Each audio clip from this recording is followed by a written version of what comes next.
దావీదు రాసిన 11వ కీర్తన. అందరూ బైబిల్ ఓపెన్ చేయాలి. దావీదు రాసిన 11వ కీర్తన మొదటి వచనం. దావీదు రాసిన 11వ కీర్తన మొదటి వచనం. యెహోవా శరణు చొచ్చి ఉన్నాను, పక్షివలే నీ కొండకి పారిపొమ్ము అని మీరు నాతో చెప్పుట ఎలా? దుష్టులు విల్లెక్కి పెట్టి ఉన్నారు, చీకటి యథార్థుల మీద వేయుటకే తమ బాణములు నారియందు సంధించి ఉన్నారు. పునాదులు పాడైపోగా నీతిమంతులు ఏమి చేయగలరు? ఎప్పుడన్నా ఆలోచించామా కీర్తన? అంత తీరుకుందా మనకి? చెప్పండి. కీర్తనలు ఎందుకు? ఉన్న వాక్యాలే చదవం మనం. ఈరోజు క్యాలెండర్లో వాక్యాలు చదివే బ్యాచ్ ఎక్కువైపోయారు. ఈరోజు వాగ్దాన కోడ్ల మీద వాక్యాలు చదివే బద్ధక క్రైస్తవులు ఎక్కువైపోయారు. ఆపదొస్తేనో ఆదివారం వస్తేనో బైబిల్ తిరగని ఆరాధన భక్తులని చెప్పుకునే వాళ్ళు ఉన్నారు. శ్రద్ధగా రోజు నేను భోజనానికి టైం కేటాయిస్తున్నట్టుగానే, స్నానానికి టైం కేటాయిస్తున్నట్టుగానే నా దేవుడు నా కొరకు రాయించిన ఈ పరిశుద్ధ గ్రంథానికి కూడా సమయాన్ని కేటాయించాలని ఆలోచించే కసిగలిగిన హృదయాలు ఉన్నాయా? ప్రశ్నే. మీకు మాట చెప్పిన మీరు నమ్మండి, నమ్మకపోండి. నాకు కేవలం బైబిల్ చదువుకోవడానికి టైం దొరకట్లేదని నా ఉద్యోగం వదిలేయాలనుకుంటున్నాను నేను. మీరు నమ్మండి, నమ్మకపోండి. నాకు పగలంతా డ్యూటీ, నైట్ అంతా మీటింగ్ ఉంటుంది, నాకు చదువుకోవడానికి టైం ఉండలేదు. నేను ప్రజలతో మాట్లాడడం కాదు, దేవుడు నాతో కూడా మాట్లాడాలిగా. ఆ మాట్లాడే సమయం దొరకట్లేదు. అక్కడ ఎక్కడ పోతుంది ఆ సమయం అంటే ఎనిదిరిగి చూసుకుంటే గవర్నమెంట్ ఎంప్లాయ్ అన్న ముద్రే తప్ప నాకు బైబిల్ చదవడం నాకు పెద్ద ప్రశ్న అవుతుంది. నాకు అది మీకు కసి రావాలని నన్నే ఉదాహరణ పెట్టి చెబుతున్నాను. బైబిల్ చదవలేని బద్ధకస్తులకి దేవుడు జవాబు ఇవ్వడు. ఆయన హృదయ కన్నీరు, ఆయన హృదయంలో ఉన్న వేదన, ఆయన హృదయంలో ఉన్న భారము, ఆయన హృదయంలో ఉన్న చిత్తము వెలువడింది గ్రంథ రూపంలో. మహానుభావులు బైబిల్ గుచ్చిన కితాబ్ ఏంటో తెలుసా? మనకు బలుబు కనిపెట్టిన ఆయన మనకు తెలుసు. ఆయన పేరేందో? థామస్. ఈ థామస్ గారు అన్న మాట మనకు తెలుసు. ఈ గంభీరమైన విశ్వం దేవుని యొక్క శక్తి సామర్థ్యాన్ని వివరిస్తే విశ్వంలో దొరకనిది బైబిల్లో మాత్రమే దొరికేది దేవుని చిత్తం. దేవుని చిత్తం విశ్వంలో దొరకదు, ఖగోళంలో దొరకదు, ఈ జాగ్రఫీ ఈ భూగోళ శాస్త్రాల్లో దొరకదు, ఎక్కడా దొరకదు. ఆయన గంభీరత ఏంటో చెబుతుంది విశ్వం. మరి దేవుని ఇష్టాలు కానివి ఎలా తెలుస్తాయి అంటే యూనివర్స్ చెప్పదు. మరి ఎక్కడ తెలుస్తాయి? ఆయనకి నచ్చింది ఒకటి, నచ్చినది ఒకటి ఉందని ఎక్కడ తెలుస్తుంది అంటే బైబిల్లో తెలుస్తుందట. థామస్ అన్న మాట అది. పెద్ద ఆయన అన్న మాట గుర్తుపెట్టుకోండి. మనం చదవాలి బైబిల్ని. అలా చదువుతున్న మాటల్లో మన జీవితాల మీద ఒత్తిడి తీసుకొచ్చే మాటల్లో ఒక మాట ఈ 11వ కీర్తన. ఆయన రాస్తున్నాడు, నలిగిపోతూ రాస్తున్నాడు. రాస్తున్నప్పుడు ఎవరి పాడలో కూడా రాసేశాడు. ఆయన రాశాడు. చూడండి మొదటి వచనాలు. ప్రధాన గాయకునికి దావీదు కీర్తన. ఎవరు పాడాలట? ప్రధాన గాయకుడు. ఎవరా ప్రధాన గాయకుడు? హాలీవుడ్లో పాడేవాడా? ఎవడా ప్రధాన గాయకుడు? ఆ గ్రీక్ ఫిలాసఫీలో ఉన్నవాడా? ఎవడా ప్రధాన గాయకుడు? ఆ ఎథెన్స్లో తిరుగుతున్నవాడా? ఎవడా ప్రధాన గాయకుడు? యెహోవా యందలి భయభక్తులు కలిగిన క్వైర్ టీమ్ మెంబర్స్లో ప్రధానమైన వాడు. అక్కడ దేవుని ఆవరణంలో పాడుతున్న అనేక మందికి ఎవరైతే మాస్టర్గా వ్యవహరిస్తున్నాడో వాడు పాడాల్సినది. మనమైతే ఎవరితో పాడించేదో తెలుసా? బాలసుబ్రహ్మణ్యం గారితో పాడించండి అందమ్మ. మనమైతే ఎవరితో పాడించేదో తెలుసా? సన్నగా చక్కగా పబ్లిక్లో నైస్ ప్లాట్ఫామ్ ఏ సినీ గాయకుడికి ఉందో వాడితో పాడించండి అంటాం. కానీ బైబిల్ చెప్తుంది దేవుని పిల్లలు పాడాలి. అది ప్రధాన గాయకులైన వారు పాడాలి. ఎవరు పాడాలంటే ప్రధాన గాయకుడు.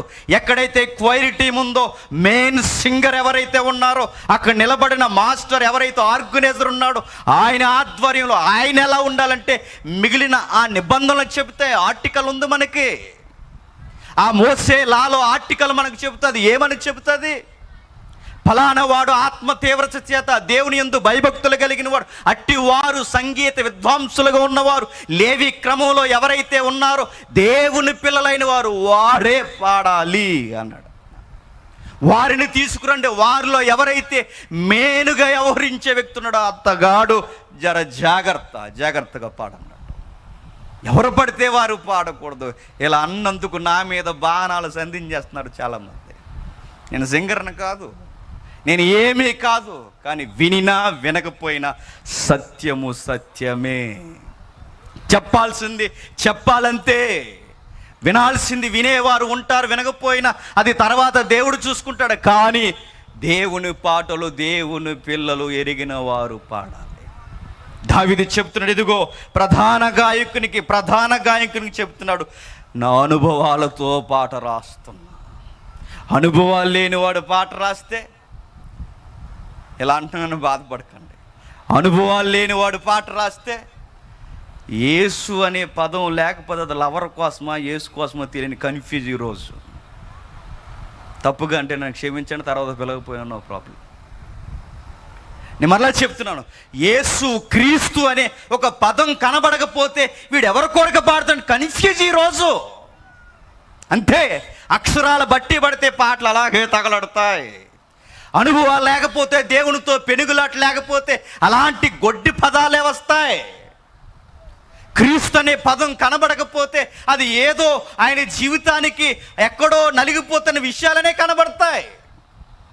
కానీ భక్తిలో రాస్తే, జీవితంలో విశ్వాసంలో నుంచి, వాక్యపు కళ్ళద్దాల్లో నుండి మన జీవితాన్ని చూసుకుంటే అడుగడుగున దేవుడు గుచ్చి తప్పించిపోతూ రాస్తాం.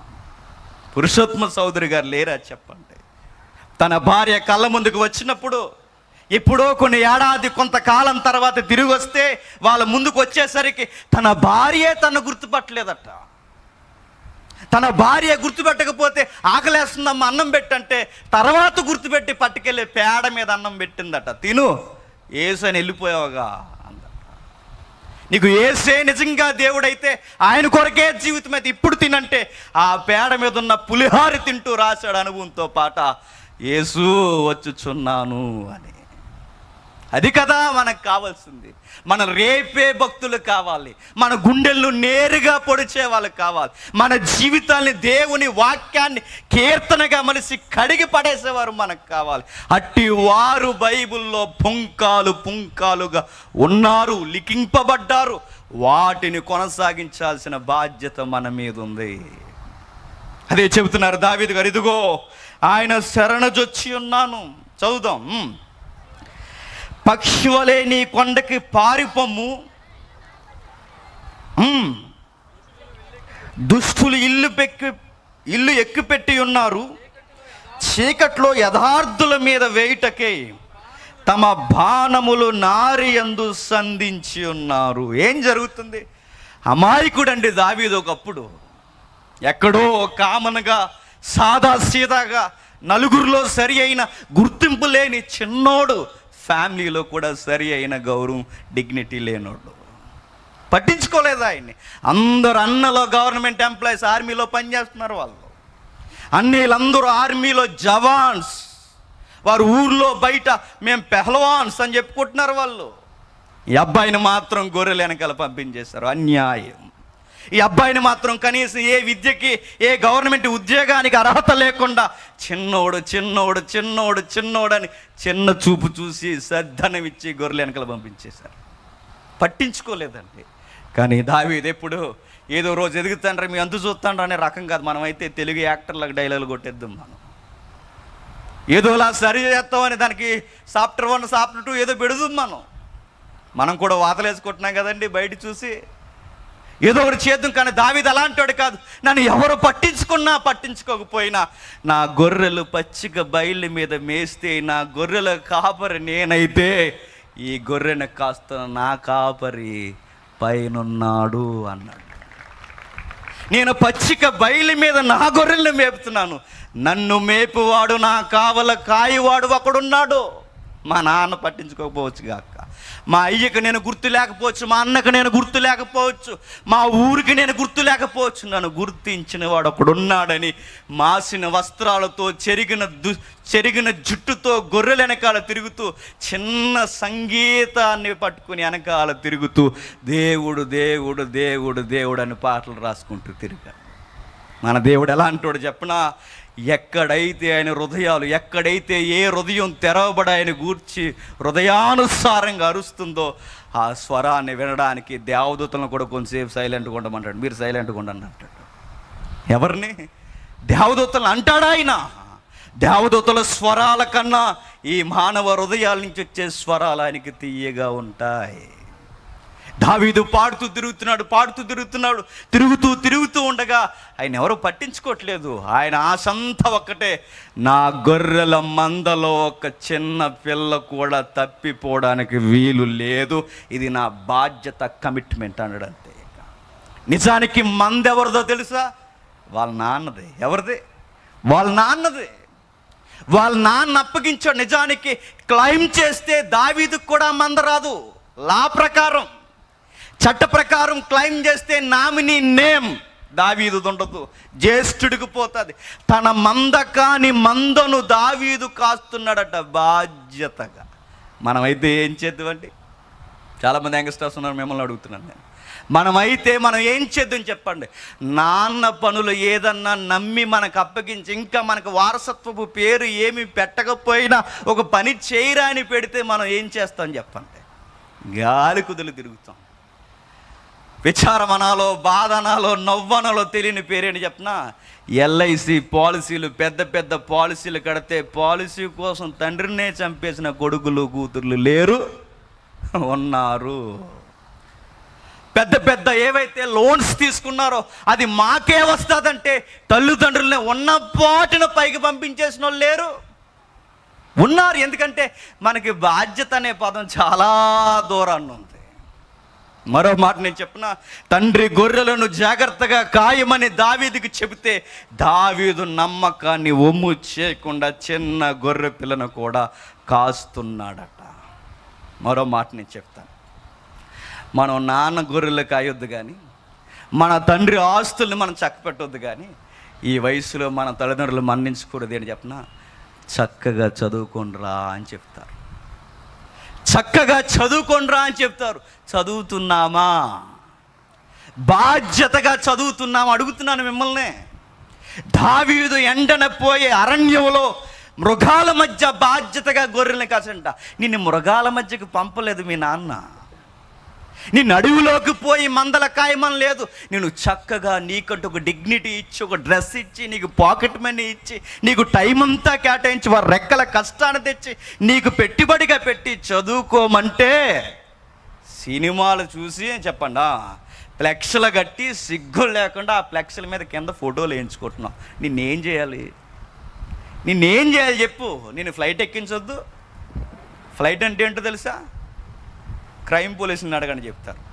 ఫ్లైట్ అంటే ఈ 2 రెక్కలు ఉంటాయిగా, మాట వినకపోతే గూళ్ళు వెనకట్టి 2 చేతులు కట్టి మధ్యలోకి తాడేసి ఉక్కికేసి పైకి లాగేస్తారు, మొత్తం రసం దిగిపోతాయి. లైన్కి వచ్చేస్తారు అందరూ. 25 ఏళ్ళు ఎదిగారు, 20 ఏళ్ళు దాటింది, బాధ్యత లేకుండా, అయ్యో మా నాన్న కూలీ నాలు చేసి కష్టపడుతున్నాడు, నేను బాధ్యతగా చదువుకోవాలని బాధ్యత రాని వాడిని ఫ్లైట్ ఎక్కించొద్దా చెప్పండి? బాధ్యత లేకుండా ఎక్కడికి పోతున్నారంటే రిలీజ్ అయిందట. ఏంటది? మా చెప్పండి, ఏదో ఉంటుంది, మా హీరో సినిమా రిలీజ్ అయింది. అవును, మరి చదివేస్తున్నాడుగా మీ హీరో, నిన్ను రిలీజ్ అయిందట. ఏంట్రా నీ చొక్కా అలా సిరిగిపోయిందని అడిగితే ఫస్ట్ షోకి టికెట్ల కోసం ఫైట్ జరిగిందన్న అట్లా. ఒరి నీకేంట్రా కొండ మీద గాయమేంట్రా అని అడిగితే వాడట్నాడు, అదే టికెట్లో కొంచెం మా ఫైట్ చేయాల్సి వచ్చింది, మా హీరో షో ఎలా అయినా చూడాలని. పన్ను పోవాల్సింది నీకు అసలు. చూడండి ఈరోజు మనం చెప్పే మాటలు చూడండి. నువ్వేంట్రా రోజు కాలేజీలో అటెండెన్స్ లాస్ అవుతుందట, సరిగ్గా లేదు, పేరెంట్స్ కంప్లైంట్ చేస్తున్నారంటే ఈ అటెండెన్స్ కాలేజీ కాదు, పార్కులో డైలీ ఉంటాడట. ఎందుకు? నిరాహార దీక్ష చేస్తున్నావు అక్కడ. దేశంలో హక్కులు జాగ్రత్తగా జరగాలని, చట్టాల సవరణ జరగాలని, అసెంబ్లీ సరిగ్గా జరగట్లేదని ఏమన్నా ఆమరణ నిరాహార దీక్ష చేస్తున్నాడు కాదు. అక్కడ పోయి సొంగ కారుస్తున్నాడు. పోతామని చెప్తున్నాను. చదువుకోవాల్సిన టైంలో చదువుకోకపోతారని చెప్తున్నాను. పశువులను కాయడానికి కూడా పనికిరాదు. ఎందుకంటే గేదె నీ మాటనంత పోరా అంటుంది. ఎందుకంటే దాని పిల్లం కూడా రాదు. నీకు అది రాలేదు, చదువు రాలేదు, పశువులు మేపడం రాలేదు, దేనికి పనికొస్తావు అంటే గట్టిగా అరిసి నోరు పెద్దదైపోయి మీ అమ్మ మీద అరవడం వచ్చింది నీకు, అంతే. మీ నాన్న మీదకి తిరగబడడం వచ్చింది, అంతే. నీకేమొచ్చు? దావీదును చూడు, సిగ్గయ్యాలి, కనీసం పట్టించుకోలేదండి ఆయన్ని. దావీదును చూడు, సిగ్గుపడాలి మనం. ప్రేమ లేదు, ఆప్యాయత లేదు, పట్టింపు లేదు. ఆ అబ్బాయి తిన్నాడా లేదని పట్టించుకునేవారు లేరు. వాళ్ళ అయ్య మనసు ఎంతసేపు ఆ జవాన్స్ ఎవరైతే ఆ సైనికులు ఉన్నారో వారి మీద ఉంది తప్ప చిన్నోడు తిన్నాడా ఉన్నాడని పట్టించుకునే నాదులు లేరు. పట్టించుకోలేని వారున్నా ఏది పట్టించుకోకుండా ముందుకు సాగిపోయే బాధ్యత కలిగిన బాలుడు చెప్పండి దావీదును చూస్తే మనకు గౌరవం రావాలండి. దావీదులా ఉండాలి. ఎందుకు ఉండాలంటే మీ నాన్న గమనిస్తాడు లేదో నాకు తెలియదు, మీ అమ్మగారు గమనిస్తారు లేదో నాకు తెలియదు, కానీ పైనున్న భగవంతుడు మాత్రం గమనిస్తాడు. నీ ఎథిక్స్ ఎలా ఉన్నాయో అని ఖచ్చితంగా చూస్తాడు. నువ్వు 31st వెళ్ళి కార్డ్ తీసేసుకుంటే దీవించేంత అమాయకుడు కాదు మన దేవుడు, గుర్తెట్టుకో. నువ్వు సంవత్సరం అంతా నీ ఇష్టానుసారంగా గాలి తిరిగేసి నీ ఇష్టమైనవన్నీ చేసి వచ్చి నీకు అయ్యగారు కార్డు ఇచ్చేస్తే అయ్యగారు మంచోడు కనుక ఇస్తున్నాను, అయితే ఇవ్వను. అయ్యగారు మంచోడు కనుక ఆయన కార్డు ఇస్తున్నాడు, ఆ కార్డు నీకు ఇచ్చేస్తే దాన్ని బట్టి నీకు బ్లెస్సింగ్ వచ్చేస్తుంది అంటే ఎవరు చెప్పారు నీకు? బిబిలికల్గా చాలా రాంగ్ వేలో వెళ్తున్నావు, తప్పు చేస్తున్నావు. నీకు ఏడాదికి వాక్యం కాదు నీకు దీవెన, నీ మోరల్ వాల్యూస్ని బట్టే దేవుడు నీకు దీవెన ఇవ్వాలనుకుంటాడట. నీ వ్యక్తిగతమైన భద్రతను బట్టే దేవుడు చూస్తాడు. దావీదుని చూస్తున్నాడు. తనది కాని గొర్రె పిల్ల కొరకు ప్రాణం పెట్టాడట. ఎవరు? దావీదు. ప్రాణం పెట్టడానికి వెళ్ళిపోయాడు. ప్రాణం పెట్టడానికి, పెట్టుబడిగా పెట్టడానికి వెళ్ళిపోయాడు. ఒకరోజు సింహం వచ్చిందట, తెలుసుగా మనకు స్టోరీ. సింహం వచ్చిన వెంటనే సింహంతో ఫైట్ జరుగుతుంది. సౌలు అడుగుతున్నాడు, ఏరే నాయన 40 రోజుల నుంచి ఒకడు అరుస్తున్నాడు, నువ్వేదో వచ్చి కొట్టేస్తానంటున్నావట. ఆడ హైట్ చూస్తేనే మేము సగం చచ్చిపోయి గుడారాల్లో ఇండోర్ గేమ్స్ అన్నీ వాడుకుంటున్నాం మేము, నువ్వు వచ్చి ఏదో మళ్ళీ తిరిగి సవాల్ చేస్తున్నావంట, నువ్వు కుదురుకుండరా అన్నారు. ఎవరిని? దావీదుని. 40 రోజుల నుంచి వాడు అక్కడ ఉన్నాడు, అజానుబావుడు. ఎవరు చెప్పండి? గొలియాత్ గాడు. వాడేమంటున్నాడు తెలుసా? మీరంతా రావడం, మీరంతా రావడం, మేమందరం రావడం టైం వేస్ట్ భయ్యా. మీ నుంచి ఒకటి రండి, నా నుంచి నేను ఒక్కడినే వస్తున్నా. టైం వేస్ట్ వద్దు, 1 డేలో తేల్చేద్దాం. వస్తారా అని 40 రోజుల నుంచి అడుగుతున్నాడట వాడు. 40 రోజులను అడుగుతుంటే ఇలా అన్నారట, మనం కొన్ని వినలేనట్టు ఉండాలన్నారట. ఎవరు? ఈ పెద్ద మనుషులు. ఎవరు? ఈ ఆర్మీ జవాన్స్ అందరూ ఇలా అన్నారట, మనం కొన్ని వినకూడదు, మనం చెడు వినకూడదు అన్నారట, చెడు చూడకూడదు అన్నారట. పోయేలు ఏం చేస్తున్నారంటే గుడారంలో, నేను ఎప్పుడు చెప్పే మాట, వీళ్ళ ఇంటి దగ్గర ఏం చెప్పొచ్చారో తెలుసా? వీళ్ళ ఇంటి దగ్గర వాళ్ళ భార్య మళ్ళీకి ఆ ఊర్లో ఇచ్చిన బిల్డప్, ఆ టౌన్లో ఇచ్చిన బిల్డప్ ఏంటో తెలుసా? కత్తి బలంగా నూరి కవచాలు కట్టుకుని చకచక నడుచుకుని వెళ్ళిపోతున్నప్పుడు ఇంటిగారు చెప్పారు, అమ్మాయి యుద్ధానికి పోతున్నాం అని. ఇలా యుద్ధానికి పోతున్నప్పుడు ఇంటికాడ వాళ్ళు కుదురుంటారు, వాళ్ళు చెప్తారు, మా ఆయన ఎక్కడికి వెళ్ళాడు తెలుసా? ఎక్కడికి వెళ్ళాడు? మా ఆయన యుద్ధానికి వెళ్ళాడు, ఈ వారం అంతా యుద్ధంలోనే ఉంటాడు ఆయన, మా ఆయన జవాన్ అని చెప్పుకుంటారు. వీళ్ళు ఎంత బిల్డప్ ఇస్తున్నారు. పోయి అక్కడ చేసే ఆ గ్రౌండ్లో, ఏ బ్యాటిల్ గ్రౌండ్లో వీళ్ళు చేసే పని ఏంటంటే టెంట్ వేసుకుని లోపలికి పోయి గేమ్స్ ఆడుకుంటున్నారట. చూసారు, ఇది యుద్ధం వీళ్ళు చేసేది. దేవుడు గమనిస్తున్నాడు, ఎవరు ఏమి చేయట్లేదు, పట్టించుకోవట్లేదు. సౌలు కూడా కిటికీలోని చూసి ఇటు చేయాల నాకన్నా హైట్ ఉన్నాడు అన్నాడట. ఇశ్రాయేలు అందరికన్నా పొడవైన వాడు ఎవరంటే రాజైన సౌలు. ఎవరొచ్చినా భుజాల దగ్గరికే వస్తారట. కానీ సౌలు కన్నా హైట్ ఉన్నాడు. వీడెవడు? ఈడదో రకం. వీడు ఎవడాడు? గొలియాత్ గాడు. ఆడి ముందు ఎవడైనా వాలిపోరా, ఆడ హైట్కే పడిపోయేలా ఉన్నారు. అలాంటి టైంలో సౌలు అన్నాడట, నేను వెళ్ళను, మీరు వెళ్ళొద్దు, రక్తపాతం వద్దు, శాంతి ఇద్దాం. అసలు సీన్ ఇలా ఉంటుందని తెలివి వచ్చేసారు వీళ్ళ యుద్ధానికి. సైలెంట్గా గుడారంలో ఉండి ఆఫర్లు ఇస్తున్నాడట. ఎవరు? సౌలు గారు. ఏమంటున్నారంటే, ఇదిగో ఎవడైనా మీలో ఎవడైనా కనబడుతున్న నోరికి అదుపు లేకుండా వాగుతున్నవాడు, సున్నతి లేనివాడు, దేవుణ్ణి జీవాధిపతిని ఎక్కిరిస్తున్నవాడు ఎవడైతే ఉన్నాడో వాడిని మట్టి గరిపించిన వాడికి నా రాజ్యాన్ని, నా కూతుర్ని ఇచ్చేస్తానన్నాడట. నిజానికి తిరిగి మాట చెప్పాలంటే అక్కడ ఇచ్చేయాల్సిందే నీ కూతురిని, రాజ్యాన్ని కదా. ముందు నీ సింహాసనం ఇచ్చే దరిద్రం వదిలిపోతుంది. నువ్వు ఇచ్చేయాల్సింది రాజ్యాన్ని, కూతుర్ని కాదు. ముందు కత్తి ఇచ్చేయి. ఎందుకంటే కత్తికి పొదురున్న తిప్పేవాడికి ధైర్యం లేనప్పుడు ఎందుకు ఆ కత్తికే అవమానం. దావీదు వచ్చేంత వరకు ఎవరు పట్టించుకోవట్లేదట, ఎవరికి బుర్రలకి ఎక్కట్లేదు. ఆ టైంలో దావీదు వచ్చాడు. ఎందుకు వచ్చాడు తెలుసా? అర్జెంటుగా గొర్రెలు మేపుకుంటాను ఆయన పిలిచారట. ఇంటి దగ్గర నుంచి కబురు వచ్చింది. ఏమని కబురు వచ్చిందంటే, బాబు మీ నాన్నగారు పిలుస్తున్నారు అని. ఆ రోజుల్లో వాట్సాప్ లేదులేండి, ఆ రోజుల్లో ఫేస్బుక్ మెసెంజర్ కూడా లేదులేండి. మొత్తం మీద ఏదో వార్తాహరుడు వచ్చి చెప్పాడు, మీ అయ్యి పిలుస్తున్నాడు అని. అడవి నుంచి మరొకరికి గొర్రెలను అప్పగించి బాధ్యతగా మా నాన్న గొర్రెలు జాగ్రత్తగా చూడు అని చెప్పి మరలా వచ్చి నాన్నగారు పిలిచారంట అని గౌరవించిన తండ్రిని గౌరవించి, ఏమీ లేదురా అన్నలో తెగ యుద్ధం చేస్తున్నారు 40 రోజుల నుంచి. మరి అన్నలకు కొంచెం ఎనర్జీకి మరి బలమైన ఫుడ్ కావాలిగా, క్యారేజీలు పట్టుకెళ్ళి అన్నారట. ఎవరిని? ఇటు ఇలా మిలిటరీ ఫుడ్ తినేసి లోపల ఇండోర్ గేమ్స్ ఆడుతున్నారు. ఎక్కడ? గుడారాల్లో. వీళ్ళు చేసే పనికి మిలిటరీ ఫుడ్ సరిపోలేదని మరలా ఏ ఫుడ్ అట ఇంటి దగ్గర నుంచి స్పెషల్ క్యారేజీలు పట్టుకెళ్ళారట. ఎవరు? దావీదు గారే. ఈ క్యారేజీలు ఇలా పట్టుకుని వెళుతూ ఉండగా అవతల నుంచి అరుస్తున్నాడు ఒకడు, వాడే సున్నితి లేని గొలియాతు కాడు. రే ఇశ్రాయేలులారా, మీలో ఒక్కడు లేడా? రాజు ఏమైపోయాడు, సైనికుడు ఏమైపోయాడు? మీరు గనక ఎవడైనా వస్తే మీ దేహాన్ని ముక్క ముక్కలుగా నరికి ఆకాశానికి భూమికి ముక్క ముక్కలుగా ఎదజల్లి పక్షులకి భూ జంతువులకి ఆహారంగా మిమ్మల్ని విసిరేస్తారా అంటే మాకు వినబట్టలేదు అన్నారట. ఎవరు? సైనికులు. ఎవరు పట్టించుకుంటే ఆ రోజు దావీదు అన్నట. మధ్యలోకి వచ్చి పెద్దవారు అందరు నిలబడుతూ ఉండగా, అయ్యా ఎవడో ఏదో అంటున్నాడు, దేవుని మాట అంటున్నాడు, అభిషేకింపబడిన ప్రజలను అంటున్నాడు, నాకు రుచికరంగా లేదు, అది నిజమా కాదంటే పెద్దోళ్ళు అని ఉంటారు ఇలా, మాకు వినబడలేదురా, మేము సైలెంట్గా లేము, మాకు వినబడలేనట్టు మేము ఎలా యాక్టింగ్ చేస్తున్నామో నువ్వు కూడా అలా యాక్టింగ్ చేసి వెళ్ళిపో.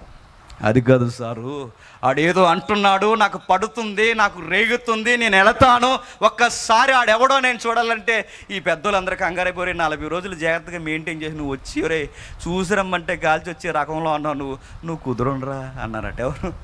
పెద్దోళ్ళు. అది కాదు సారు, నేను వెళతానంటే వాళ్ళందరూ వచ్చారు, నువ్వు ఆగరా అన్నారు. ఎవరిని? ఎందుకంటే ఇప్పుడు మాటకి మాట అంటే వాడు వచ్చేసిలో ఉన్నాడు మీదకి. ఎవడు? గొలియాతు గాడు. రే మేమన్నాం అనుకున్నాడు, కన్ఫ్యూజ్లో వచ్చేస్తే ముందు మమ్మల్ని చంపేస్తాడు.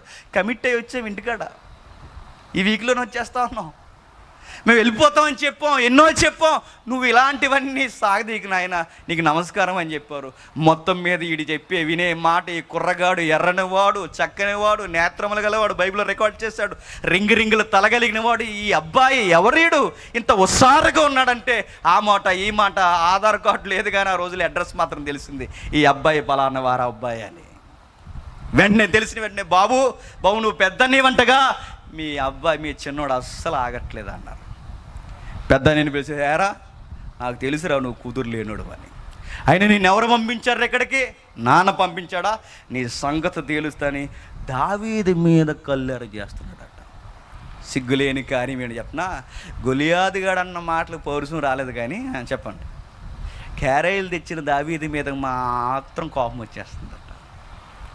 దావీదు పెద్ద పట్టించుకోలేదు. ఎందుకు చెప్పనా? మనసులో మాట దావీదు నేను అంటున్నాను, అన్నా ఫైట్ నీతో కాదే, నాకు వాడితో. నువ్వెన్నన్నా నిన్ను పట్టించుకుని, ఎందుకంటే నువ్వు నాకు అన్నవే, నువ్వేమన్నా నిన్ను పట్టించుకుని, ఎందుకంటే నువ్వు ఎంత కాదన్నా నీకు నేను నచ్చకపోయినా నాకు నువ్వు అన్నదమ్ములు, నిన్నేమనను. నా ఫైట్ అంతా వాడితో, వాగుతున్న గొంతులో నాలుక లేకుండా చేసేంతవరకు ఇక్కడి నుంచి వెళ్ళనని అలాగ సైలెంట్గా తలదించుకుని అలాగ వెళ్ళిన తర్వాత మళ్ళీ అన్నాడట, రాజుగారు ఎక్కడున్నారు అని అడిగారట. ఎవరు? నువ్వు ఉండరా అంటున్నారు. ఎవరిని? దావీదు గారు. అది కాదు, రాజుగారు ఏమంటున్నారు? ఆయన జీవో కావాలిగా, గవర్నమెంట్ ఆర్డర్. రాజుగారు ఆర్డర్ ఏమిస్తున్నారు? ఆయన ఏం చెబుతున్నారంటే ఏమీ లేదు, సగ రాజ్యము వాళ్ళ అమ్మాయిని ఇచ్చేస్తానన్నాడట. స్టాండ్లో నిలబడమని చెప్పన్నాడు. ఎవరు? దావీదు. అదే మాట మీద, తప్పొద్దన్న మాట, అదే మాట మీద ఉండు, నేను వెళతాను వెళ్ళి చెప్పాను. కానీ ఈ సైనికులందరూ కంగారు అయిపోయి, బాబు ఆడెవడో బుడతలు వచ్చాడు, చెప్పినా వింటలేదు, 10th క్లాస్ కూడా అవ్వలేదు అనుకుంటాం, అస్సలు మాట వింటలేదు. ఇదిగో రాజా ఎవడో వచ్చాడు క్యారేజీలు పట్టుకుని, నేను వెళ్ళిపోతాను అంటున్నాడు. ఇదిగో తీసుకొచ్చాడంటే ఎవరు అని అడిగితే సౌలును చూసిన వెంటనే సౌలుకి దావీదు కనబడినట్టు అన్నాడట. ఏంటి నువ్వు వెళ్తావా అన్నారట. ఎవరిని? దావీదుని. సౌలు చేసి, అవును సారు నేను వెళ్తా. నీకు అంత ధైర్యం ఏంట్రా అని అడిగారు. సారు నా ప్రొఫైల్ చెప్పమంటారా అన్నాడు. నాకు ఒక రికార్డు ఉంది చెప్పమంటారా అన్నాడు. చెప్పు అన్నారు. రికార్డ్ చెప్తాను, జాగ్రత్తగా అండర్లైన్ చేసుకోండి సారు అన్నాడు.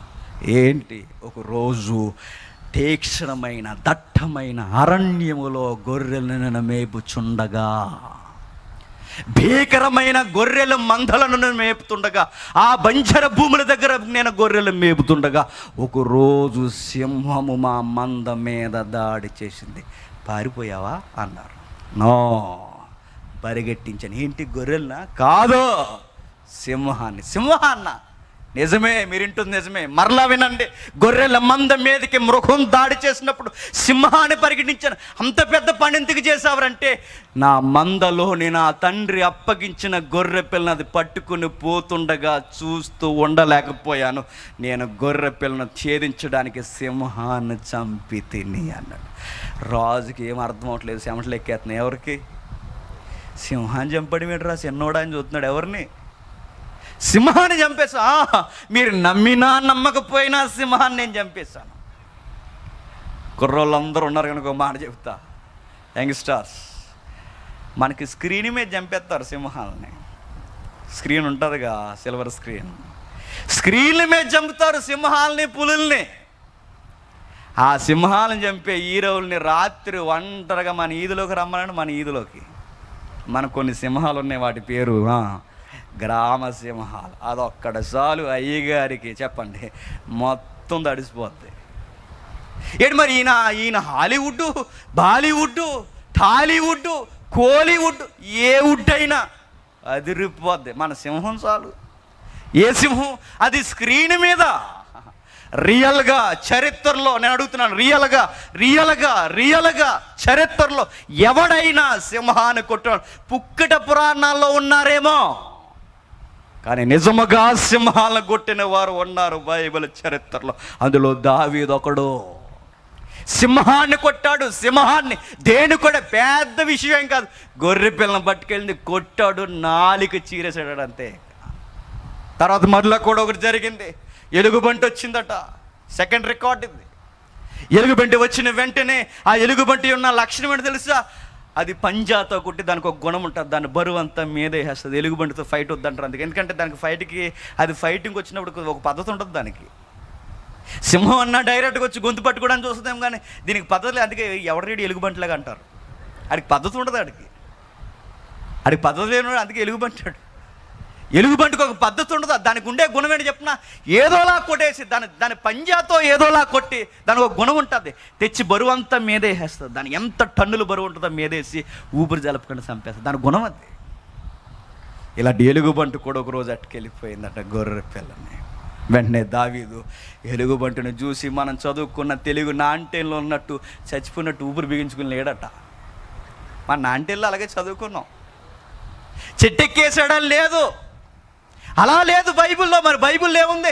ఎలుగుబంటికే తిక్కరేగిపోయే సమాధానం చెప్పాడట. ఎలుగుబంటే బెంబేలెత్తిపోయేలా ఏం చేశాడు? ఎలుగుబంటిని కూడా కొట్టి, ఎలుగుబంటిన టన్నులు బరువున్న అప్పుడు అన్నాడు, రాజా ఇది సరిపోతే ఇంకేమైనా రికార్డ్ చెప్పమంటారా అన్నారు. మరి నువ్వు మైక్ టైసన్ కన్నా కట్టుకున్నావు. ఎవరు మైక్ టైసన్ కొట్టింది? ఎవరిని చెప్పండి? మనుషుల్ని. మైక్ టైసన్ కొట్టింది ఎవరిని చెప్పండి? ఎదుట వ్యక్తుల్ని, ప్రత్యర్థులు ఎవరైతే ఉన్నారో మనుషుల్ని.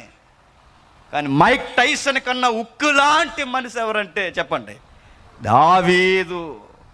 నువ్వు ఏళ్ళకి కాదు అభిమానం కూడా. బైబిల్లో ఉన్న భక్తులను చూరు, వీరు ఉక్కు లాంటి మనుషులు. వాళ్ళకి ఆ ఉక్కుతనం, ఆ ఇనుము లక్షణం లేదా ఆ గట్టితనం వారికి ఎలా వచ్చింది? బైబిల్ చెప్తుంది. ఆ రోజు దావీదు చెప్పాడు, సౌలుకి చెప్పాడు. ఏమని చెప్పాడు? దేవరాజా, ఈ గొప్పతనం నాది కాదు. సింహాన్ని జయించినప్పుడు నా కండబలం కాదు, ఎలుగుబంటిని జయించినప్పుడు నా కండబలం కాదు. మరి ఏంట్రా నీ సీక్రెట్ ఏంటి అని అడిగారు. బూస్ట్ అని కూడా చెప్పలేదు. మనమైతే ఏం చెబుతామండి? బూస్ట్ జీరోలో మా ఎనర్జీ అన్న. డబ్బాలు దాకా ఎనర్జీ రాలేదు, హైట్ పెరగలేదు. మనం ఒక యాడ్ వచ్చిందండి, అరే వేలాడే బాబు, ఎన్నాళ్ళు నువ్వు అలా వేలాడుతావు, ఎన్నాళ్ళు నువ్వు అలా వేలాడుతావు, వేలాడే పిల్లల కోసం కాంప్లైంట్ పట్టిన అలాగే ఉన్నారు. అందుకే డ్రిల్ మాస్టర్ అనేవాడు, మా డ్రిల్ మాస్టర్, వీడికి కాంప్లైంట్ దాగానే ఎదగలేదంటే వీడికి రాయి కట్టండి అన్నారు కింద. వేలాడదీసి బూస్ట్లు, కాంప్లైంట్లు ఇవి కాదు బైబిల్లో. ఆ దావీదుకి ఎనర్జీ సీక్రెట్ ఏంటంటే, నా సీక్రెట్ దేవుడు అన్నాడు. గాడ్ ఈజ్ మై సీక్రెట్ అన్నాడు. దేవుడే నా శక్తి, దేవుడే నా బలం, నన్ను సింహం నుంచి విడిపించిన వాడు దేవుడు, ఎలుగుబంటి నుంచి విడిపించిన వాడు దేవుడు. రాజా సింహాన్ని కొట్టినప్పుడు తోడున్న దేవుడు, ఎలుగుబంటిని కొట్టినప్పుడు తోడున్న దేవుడు, ఈ గొల్యాతు గారిని కొడుతున్నప్పుడు కూడా దేవుడు నాకు తోడుంటాడు. వెళ్ళమంటారా వెళ్ళొద్దంటారా డిసైడ్ మీదే, త్వరగా చెప్పేయండి అన్నాడు. ఇంకా ఆగలేకపోయాడు సౌలు. ఒరే నీ రికార్డులో ఉన్నప్పుడు మేము ఆపం, అర్జెంటుగా నాకు అవసరాలు వేసేయండి అన్నాడు. ఎవరు? సౌలు. ఇలా చూసుకున్నాడు, సైజులు సరిపోలేదు. రాజా మీరు కొంచెం హైటు వెయిట్ కొంచెం ఉదరం ఎక్కువ ఉందనుకుంటా, మ్యాచ్ అవ్వట్లేదు. అది 39, అదే దావీదు చెప్తే, లేదా 32 రాజా మీద బాగా పొడవుగా ఉన్నది. ఏంటి ఏదైతే ఉందో కావచ్చు, సెట్ అవ్వట్లేదు రాజా, తీసే.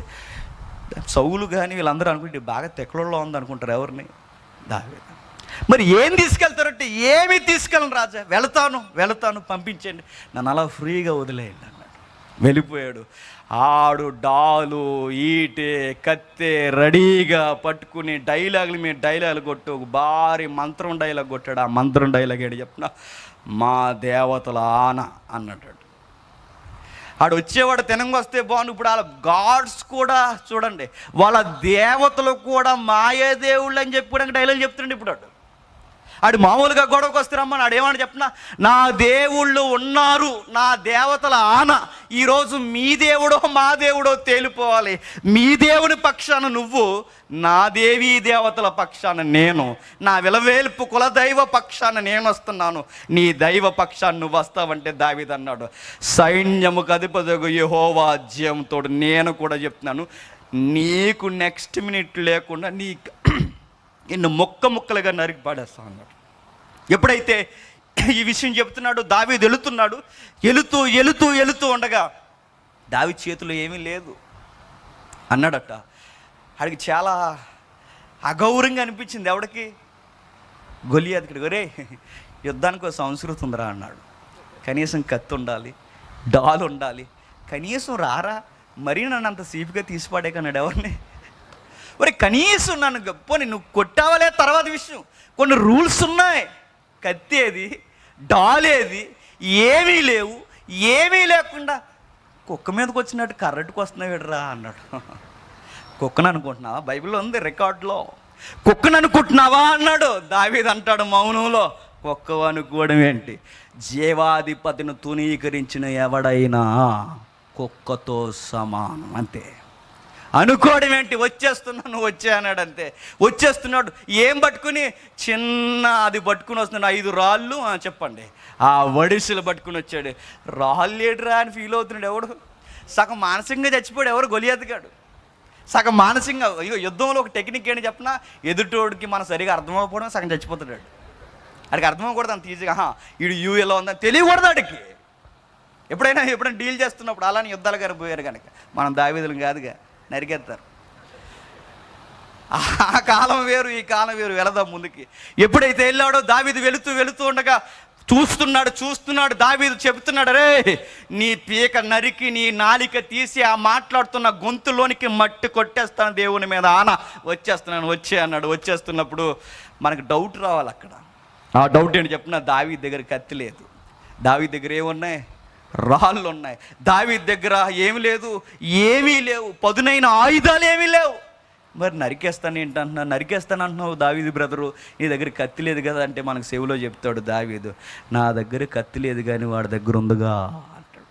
అంటే అది ఎలా అంటే వాడి కత్తే నా కత్తి, ఎలా వెయిట్ అండ్ సీ, చూడు అంటాడు. ఎట్లా చూడు, కంగారు పడకు, వాడి కత్తి నా కత్తి అవుద్ది, వాడి కత్తితోనే వాడి తలకాయి నరికేస్తా. అంతేనండి.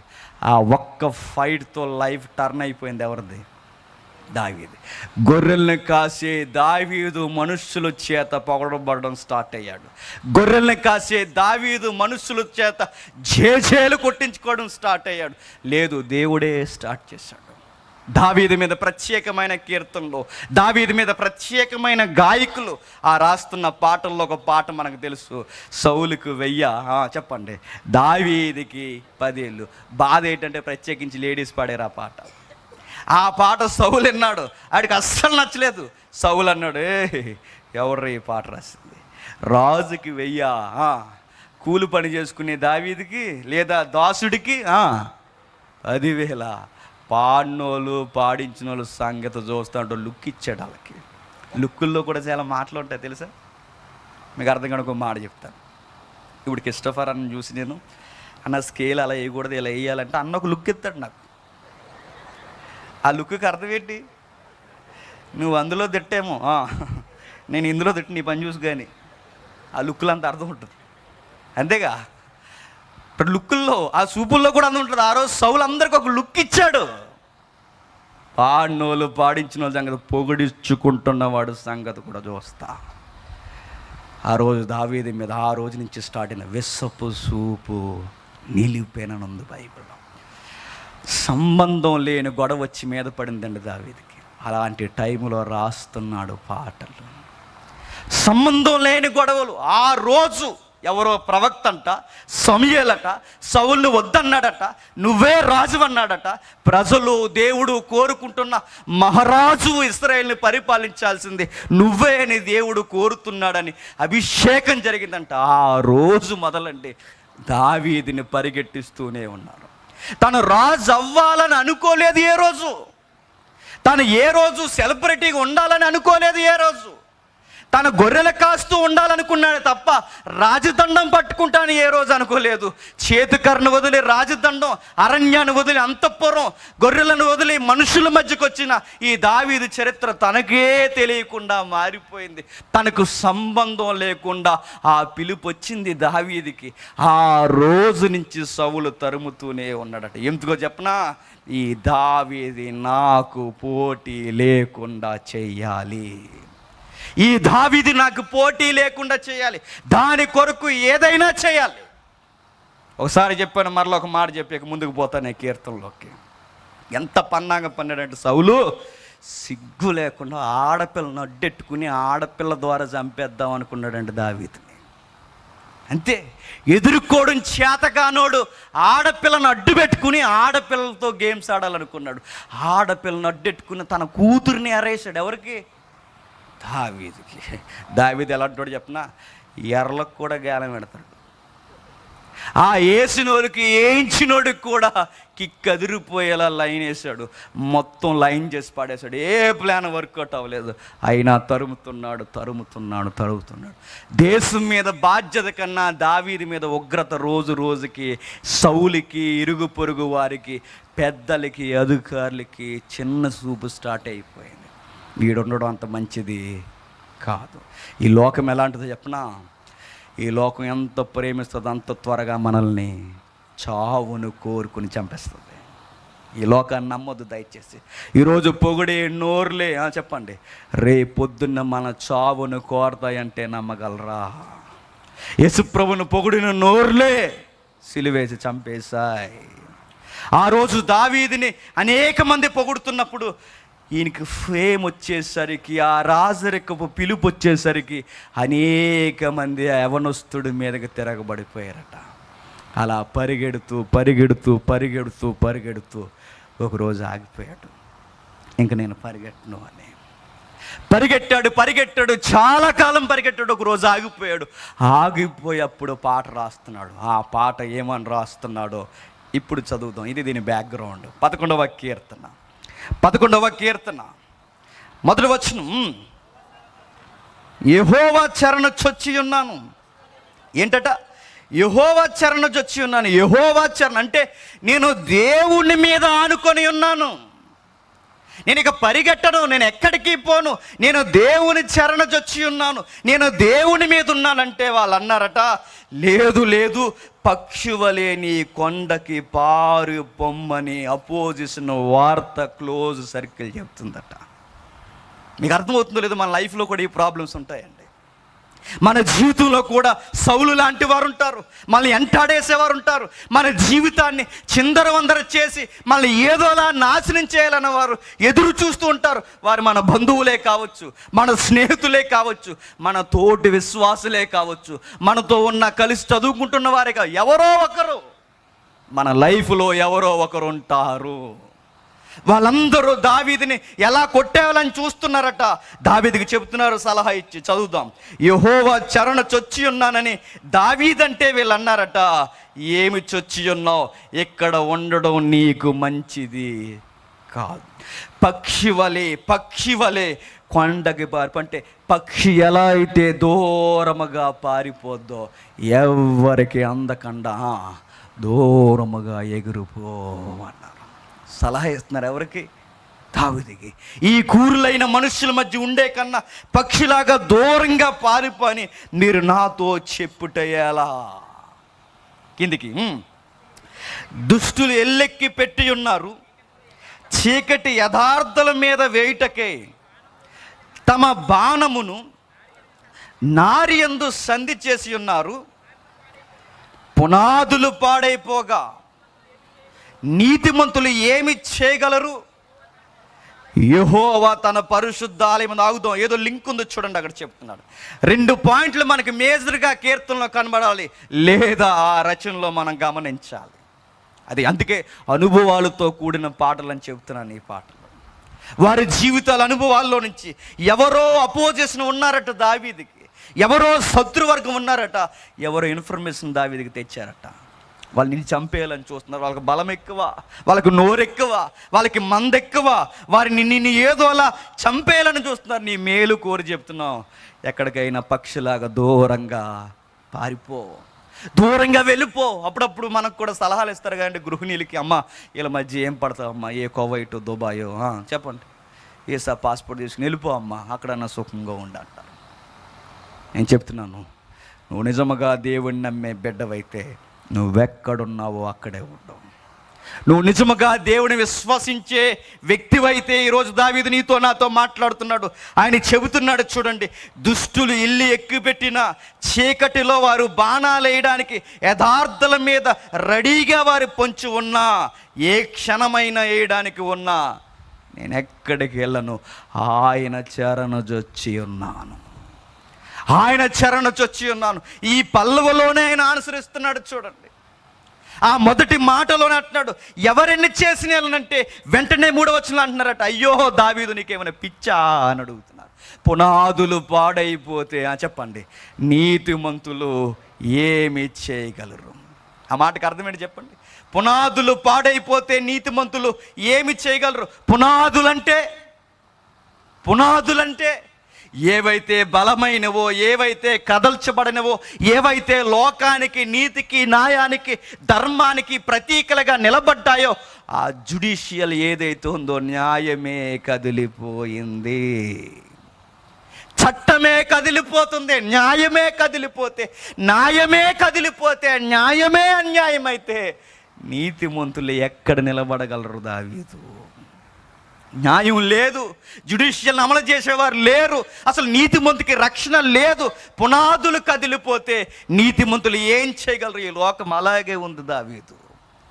నీతిమంతులు ఏమీ చేయలేరు, పునాదులు కదిలిపోతున్నాయి. ప్రతి విశ్వాసకి దావీదు ద్వారా మనకు చెప్తున్నా, గుర్తుంచుకోవాల్సిన మాట, మనకు తెలియకుండా అప్పుడప్పుడు మన జీవితంలో పునాదులు చెప్పండి కదిలిపోతాయి. అప్పుడు మనకు అనిపించే మాట ఏంటి చెప్పనా, నా లైఫ్కి ఇక మీనింగ్ లేదా, చావేనా అనిపిస్తుంది అప్పుడప్పుడు. ప్రతి ఒక్కరి లైఫ్లో ఏదో ఒక టైంలో వస్తుందండి ఇది. అప్పుడప్పుడు మన జీవితంలో మన హోప్స్ అన్నీ పోతాయి. ఇక ఏ ఆధారం, ఏ నిరీక్షణ లేదు. ఇక అయిపోయాం, పునాదులు కదిలిపోయాయి, ఇక ఏ ఆధారం లేదు, న్యాయము జరగదు. విశ్వాసికి పెద్ద ప్రశ్న ఏంటంటే, పునాదులే కదిలిపోతే నేనేమైపోవాలి? మీరు న్యూస్ ఫాలో అవుతారు లేదు, కానీ ఒక మాట నేను చెప్తాను, మీరు గుర్తించండి. జ్యుడిషియల్ సరిగా అమలు జరగట్లేదని లాయర్లే ధర్నా చేశారు, తెలుసా మన దేశంలో? మీరు చూసారో లేదో? లాయర్లు, చట్టాన్ని అమలు చేయాల్సిన లాయర్లే రోడ్డెక్కి ధర్నా చేస్తున్నారంటే ఈ చట్టమే కదిలిపోతే నీతిమంతులకి రక్షణ ఎక్కడ చెప్పండి? నోరున్నవాడిదే చట్టం, బలం ఉన్నవాడిదే చట్టం, అధికారం ఉన్నవాడిదే చట్టం. చట్టమే వాడికి చుట్టమైపోతే, దుష్టుడికి చుట్టంలా వెనకాల తిరిగితే నీతిమంతుడు దావీదు ఏం చేయగలవయ్యా? ఈ టైంలో నువ్వు ఎక్కడ ఉండడం మంచిది కాదు. అందుకే నీకు సజెషన్ ఇస్తున్నావు, పక్షిలాగా ఎక్కడికైనా దూరంగా పారిపో. లేదు, న్యాయం జరగదు, బేస్మెంట్ లేదు, నీకు చెబుతున్నా, ఎక్కడికైనా వెళ్ళిపో, ఎక్కడికైనా వెళ్ళిపో.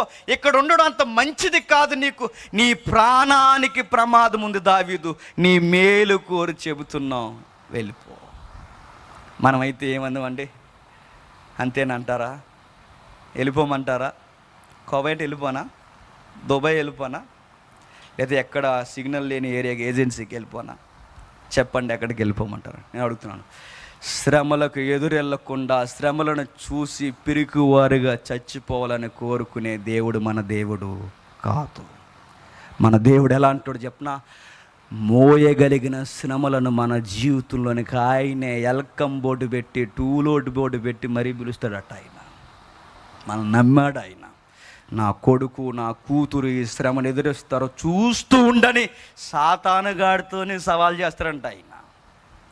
ఇందాక సహోదరి పాట పాడుతూ యోబు జీవితంలో ఆ రచనలు రాసుకొచ్చారు, చక్కటి లైన్ అది. యోబు జీవితంలో ఏమైంది? యోబుకి సంబంధం లేని కష్టాలు వచ్చి మీద పడ్డాయి. ఏం చేశాడండి దావీదు? వాళ్ళిద్దరూ సవాల్ చేసుకోవడం ఏంటి? దావీదు యోబు పక్షాన దేవుడు మాట్లాడడం ఏంటి? ఆ దెయ్యం సాతానుగాడు వచ్చి నీ కొడుక్కి సెక్యూరిటీ ఇచ్చేవి కనుక అలా ఉన్నాడని సాతానుగాడు సవాల్ చేయడం ఏంటి? దేవుడు అన్న మాట చెప్పిన, యోబు నా మనిషి, యోబు నా మనిషి. కష్టమే వచ్చినా, కన్నీరే వచ్చినా, పునాదులు కదిలిపోయినా, కొడుకులు కూతుర్లు ఆవిరైపోయినా నన్ను విడవని యథార్థవంతుడు నా కొడుకు యోబు. వెళతావా? వెళ్ళన్నాడు. మన దేవుడు ఎలా అంటాడు చెప్పిన? శ్రమ వచ్చిన వెంటనే దాక్కుండిపోతావని కోరుకోడు, నిలబడమంటాడు ఆయన. నిలబడు. ఎందుకు నిలబడాలంటే దావీదు చెబుతాడు 4వ వచనంలో. త్వరగా ముగించేద్దాం. 4వ వచనంలో చదువుదాం, 3వ వచనం కంటిన్యూ చేసి చదువుదాం. పునాదులు పాడైపోగా నీతిమంతులు ఏమి చేయగలరు? యెహోవా తన పరిశుద్ధ ఆలయములో ఉన్నాడు. యెహోవా సింహాసనము ఆకాశమందున్నది. ఏమర్థమైంది? మరలా నేను చెప్తున్నా, ఒకసారి వినండి. ఎవరో తరుముతున్నారు. ఎవరు తరుముతున్నారు మనకు తెలుసు. ఆపోజిషన్ ఎవరో? సౌలు అధికారులు. ఇక వీరు బయట వారు అందరూ విసపు సూపు దావీదు మీద నిలిపేశారు. పర్టికులర్గా ఒకరని లేదు, దావీదుకి చాలామంది లెక్కలేని మంది శత్రువులు ఉన్నారు. అందులో సున్నతి ఉన్నవారు ఉన్నారు, సున్నతి లేని వారు ఉన్నారు, అందరూ ఉన్నారు. వీళ్ళందరూ తరిమేస్తున్నప్పుడు దగ్గరగా మేలు కోరిన స్నేహితులు అన్నారట, ఫ్రెండ్ నీకు మంచి మాట చెప్తాం, వెళ్ళిపో ఎక్కడికైనా, నువ్వు ఇలా చనిపోవడం మాకు ఇష్టమే, దూరంగా వెళ్ళిపో అంటే వారు చెబుతున్న మాట మరొక మాట, న్యాయం జరగదు దావీదు, పునాదులు పాడైపోయి వెళ్ళిపో. అప్పుడు దావీదు అన్నాడట, ఓ మాట చెబుతాను బ్రదర్స్ వినండి అన్నాడు. ఏంటని అడిగితే దావీదు అంటున్నాడు, చదువుదాం 4:4. యెహోవా తన పరిశుద్ధం ఆలయమందు సింహాసనమందున్నాడు. ఏమని చెప్తున్నాడు? మీకు అర్థమవుతుంది దావీదు గారి వ్యూ ఎలా ఉందో చూడండి. మనం ఎప్పుడు చూసినా ఈ లోకపు దృష్టికోణమే చూస్తామే తప్ప సరి అయిన విశ్వాసి ఈ లోకాన్ని కాదట, ఆయన పైనున్న వాటిని చూస్తాడట. దావీదు ఏం చూస్తున్నాడు తెలుసా?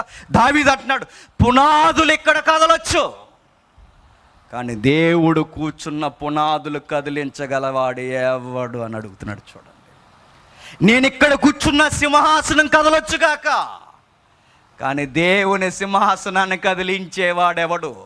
ప్రతి విశ్వాసి గుండెల్లో, హృదయంలో ముద్రించుకోవాల్సిన సజీవ సాక్ష్యం ఏంటో తెలుసా? ఎప్పటికీ మన దేవుడు సజీవముగా సింహాసనం మీద కూర్చున్నాడు. నన్ను కదిలించగలరేమో కానీ నేను నమ్మిన దేవుణ్ణి చెప్పండి కదిలించలేరు. నన్ను కదిలించగలుగుతున్నప్పుడు నా దేవుడు కదలను వాడైతే, నన్ను కదిలించాలని చూస్తున్నవాడు సంగతి దేవుడు ఖచ్చితంగా చూస్తాడు. ఎంత బాగా ఆన్సర్ చేస్తున్నాడు చూడండి. నన్ను ఎక్కడికి పొమ్మంటాడు? ఎంతకాలం పరిగెట్టాలి? ఎంతకాలం ఈ మూర్ఖులకు భయపడాలి? నా పరిస్థితులన్నీ నాకు వ్యతిరేకమైపోయినా, నా పరిస్థితి ఓడిపోయినట్టు కనబడినా, నేను బిక్కుమని బ్రతుకుల్లో చిక్కుల్లో పడిపోయి తిరుగుతున్నా, ఇక ఏ అధికారం నన్ను రక్షించదని నాకు అనిపించినా, ఇక అయిపోయానని అనిపించినా, అయిపోతున్నా, నా దేవుడు సజీవుడు, ఆయన సింహాసనం మీద ఉన్నాడు. ఉంటే ఈ లోకం కదలొచ్చుగాక, కానీ దేవుడు కదిలించేవాడెవడు లేడు, రాలేడు ఎప్పటికంతే. ఏంటి కాన్ఫిడెంట్? ఏంటి గాల్లో దీపం పెడుతున్నావంటే, దావిద గాల్లో దీపం కదా పిచ్చోళ్ళారా, నా దేవుడు సింహాసనం మీద కూర్చున్నాడు. నీకు చెబుతుంటే పరిస్థితులు అర్థమవట్లేదంటే దావీదు అంటాడు, నా విశ్వాసం మీకు అర్థమవట్లేదు అంటాడు. అందుకే భక్తుల మాటల్లో ఒక మాట ఏంటో చెప్పిన, డాక్ట్రిన్స్ కోసం ఫైట్ చేసినప్పుడు 3వ శతాబ్దంలో ఒక భక్తుడు ఎలా అంటాడు, ఆ మాటే మార్టిన్ లూథరన్ గారు కూడా అంటారు. అందరూ తిరగబడి లూథరన్ గారు అన్నారు, లూథరన్ నీకు పిచ్చ, అందరు నీ మీద తిరగబడుతున్నారయ్యా, లోకమే నీకు వ్యతిరేకమైందయ్యా, లోకమే నిన్ను చంపేయాలని చూస్తుందయ్యా అంటే, ఆయన అంటాడు మహానుభావుడు లూథరన్, ఆయన ఏమంటాడు తెలుసా? లోకం నాకు వ్యతిరేకం అవడం కాదు, నేనే లోకానికి వ్యతిరేకం అంటాడు. లోకం నా మీదకు తిరగబడడం కాదు, నేనే లోకం మీద తిరగబడతాను. ఎందుకో చెప్పనా? నేను నమ్మిన దేవుడు సజీవుడు. దావీదు అంటున్న మాట బలమైన విశ్వాసం అదే. నన్ను కదిలించగలరు, నా పునాదులు కదిలించగలరు, ఇక్కడ న్యాయాన్ని అడ్డగించగలరు, కానీ చెరగని న్యాయం ఒకటి ఉంది, చెరగని చట్టం ఒకటి ఉంది, అది దేవుని చట్టం. దాన్ని ఎవడు కదపలేడు. ఆ ఉన్నవాడు నా పక్షానున్నప్పుడు నన్ను ఎవడు ఏమీ చేయలేడు. మనం బెదిరిపోయి ఎక్కడికి పారిపోవాల్సిన అవసరం లేదు విశ్వాసులారా.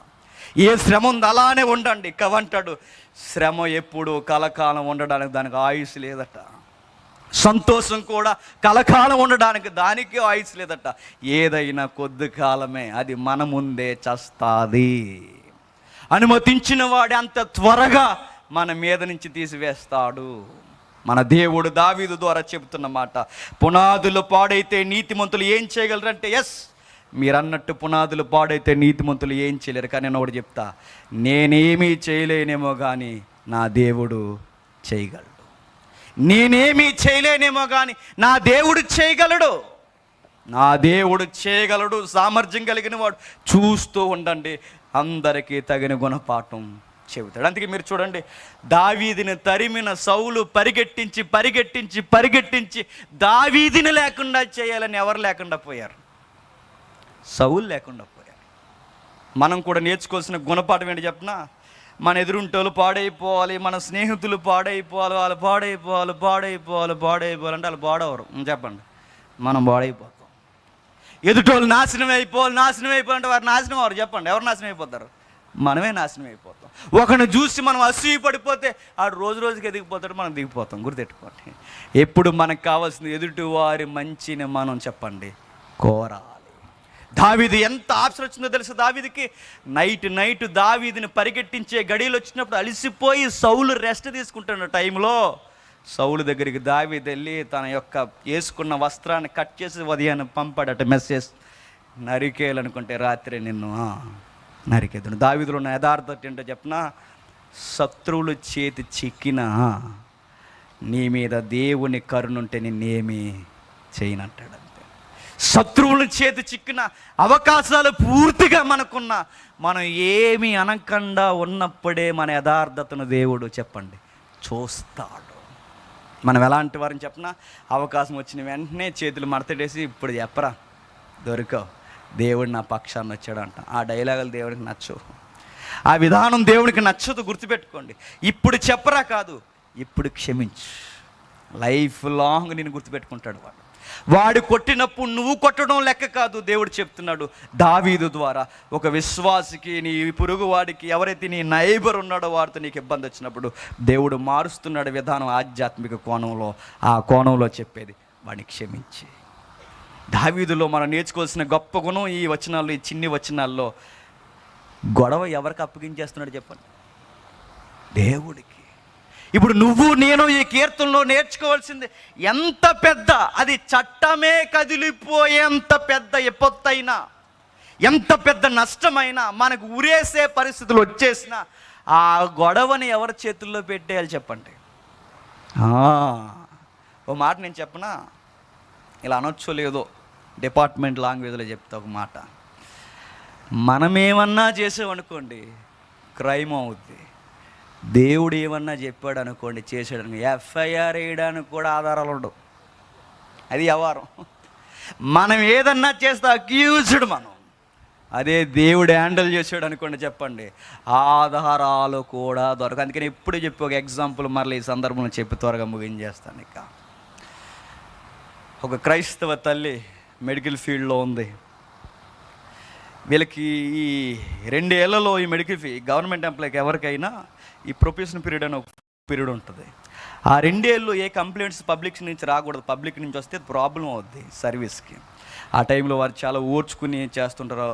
ఈ సహోదరి ఇలా చక్కగా ఆమె ఒక గ్రామాన్ని అప్పగించారు. ఆ గ్రామానికి పోయి వాళ్ళు అప్పుడప్పుడు మనకి మధ్యలోకి వస్తుంటారు చూసారా, వాళ్ళు టెంట్లు వేసి గ్రామానికి వైద్యం చేస్తున్నప్పుడు, ఈమె కూడా ఆ సర్వీస్ చేస్తున్నప్పుడు ఈ మెడికల్ ఫీల్డ్లో ఓ తలక మాసిన ప్రెసిడెంట్ ఉన్నాడు అక్కడ ఆ ఊరికి. వీళ్ళకి వయసు ఎదుగుతుంది కానీ ఆ బుద్ధులు మారు కొంతమందికి. అందుకే తెలుగులో సామెత, చింత చచ్చినా చెప్పండి, వీడికి బాగా పులుపు ఎక్కువ ఉంది. ఎవరికి? ప్రెసిడెంట్కి. వీడు అన్నాడట, ఇదిగో డాక్టర్ అమ్మ, రోజు మా ఇంటికి వచ్చిపో, నాకు బీపీ ఎక్కువ ఉంది అన్నాడట. ఆడు వంకర మాటలు అర్థమైనవి ఈవిడికి. అది కాదు పెద్ద అయినా, ఎవరు వచ్చినా ఇక్కడికే రావాలి, అది రూల్. అది మా అధికారులు అడిగితే మేము ఏం చెప్తాం అంటే, అదంతా కుదరదు, నేను లోకల్ ప్రెసిడెంట్ని, రాకపోతే అంటే ఏంటి, ఏదో కంప్లైంట్ రాసేస్తానని. ప్రెసిడెంట్ చెప్తే మరి వెయిట్ ఎక్కువ ఉంటుందిగా, పంచాయతీ ప్రెసిడెంట్. రాకపోతే మరి ఎలా చేస్తావు ఉద్యోగం, నేనో చూస్తాను బెదిరించినప్పుడు బాధపడింది, కృంగిపోయింది. ఎందుకంటే యథార్థమైన విశ్వాసి ఆ సహోదరి.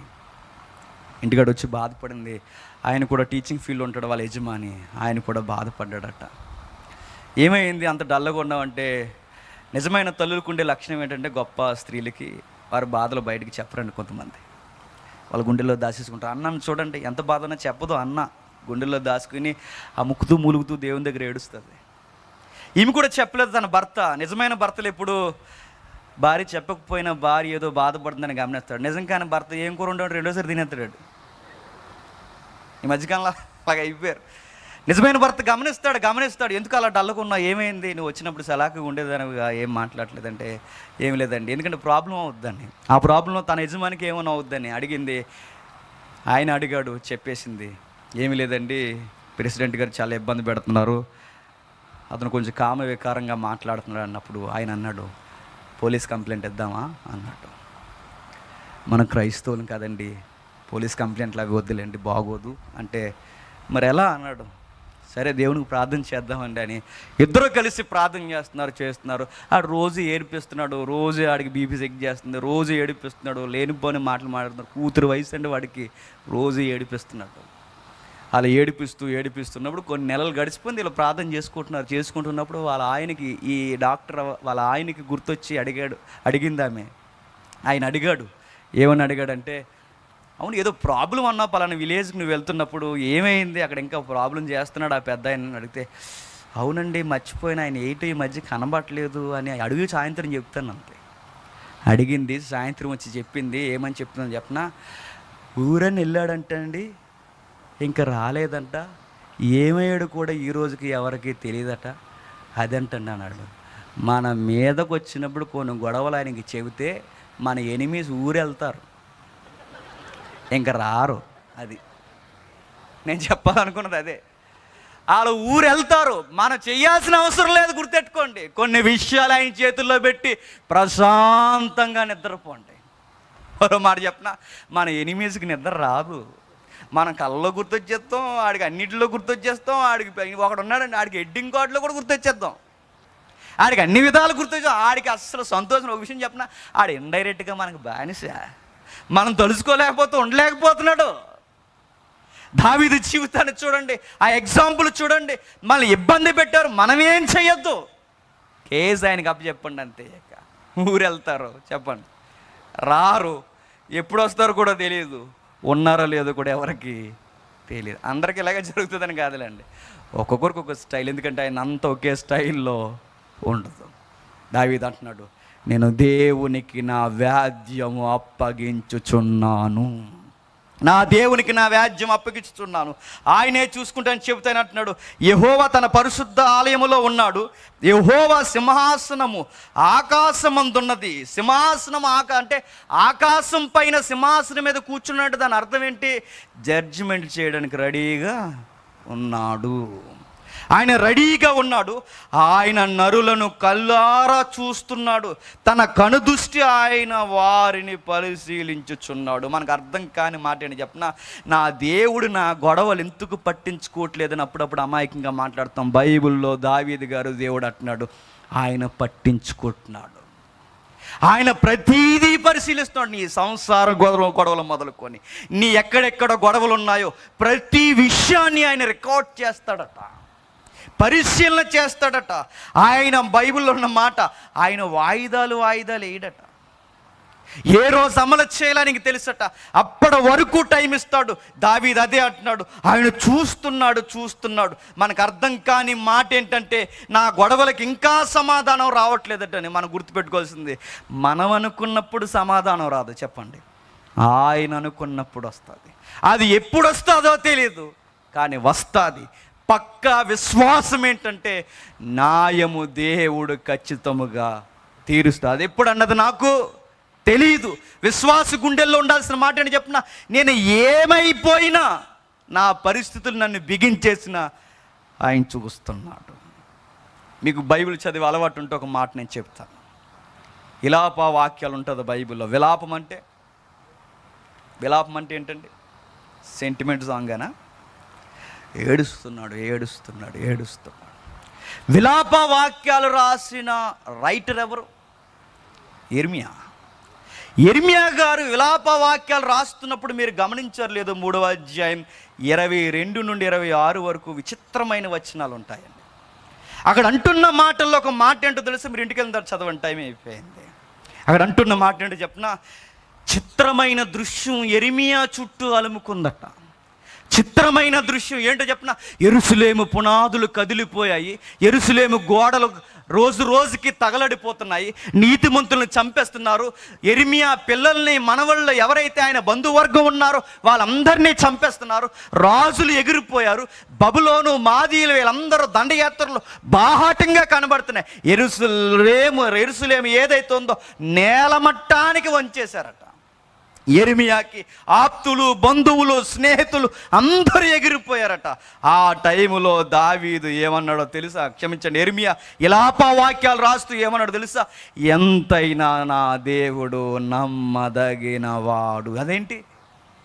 ఏటో పక్క నీ యెరూషలేము సిటీ పడిపోతున్నప్పుడు, నీ వర్గాన్ని చంపేస్తున్నప్పుడు, నీ పిల్లలు, మనవళ్ళు ఎవరైతే ఈ వరసైన వారు ఉన్నారో వీళ్ళందరూ చంపబడుతున్నప్పుడు, ప్రజలు ముక్కలుగా తునాతునకలై అభిషక్తుడే ఎగిరిపోయినప్పుడు, రాజే లేనిపోయినప్పుడు ఇంకా దేవుడు అంటే యెర్మియా అంటాడు, ఇంకా దేవుడే.